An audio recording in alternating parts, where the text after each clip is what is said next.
North ناظم آباد کراچی کا رہائشی لوہے کا تاجر عرفان 15 روز قبل کاروباری سلسلے میں لاہور کے تھانہ باغبان پورہ کی حدود میں واقع ایک سٹیل فیکٹری میں گیا۔ عرفان کے بھائی عدنان کے مطابق 3 روز بعد اس کے بھائی نے اس کو فون کر کے بتایا کہ اس کی جان کو خطرہ ہے۔ 4:30 یا 5 بجے میرے پاس میسج آیا کہ یہ لوگ مجھے مار رہے ہیں اور کافی لوگ ہیں۔ یہ 2 میسج ہیں، اس کے بعد میرے بھائی کا فون کا رابطہ کٹ ہو گیا۔ اس کے بعد کسی اور بندے نے بات کی فون کے اوپر، میرے بھائی کے نمبر سے میرے ساتھ بات کی اور مجھ سے مانگے پیسے، بولا 15 لاکھ روپے لے کے گودام نمبر 136 میں آ جاؤ مصری شاہ۔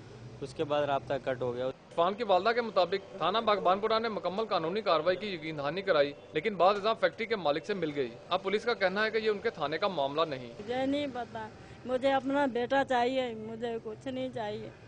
SHO باغبان پورہ محمد رضا نے مبینہ اغوا کے اس معاملے پر کیمرے کے سامنے موقف دینے سے انکار کرتے ہوئے کہا کہ یہ 2 پارٹیوں کا لین دین کا معاملہ لگتا ہے، جبکہ عرفان کی والدہ نے IG پنجاب سے اپیل کی ہے کہ وہ اپنے تھانوں میں لگے منشور کے مطابق اسے انصاف دلوائیں، ورنہ وہ کراچی واپس جانے کی بجائے IG پنجاب کے دفتر کے سامنے خودکشی کر لے گی۔ کیمرامین حسن خان کے ساتھ رانا فواد، ڈان نیوز، لاہور۔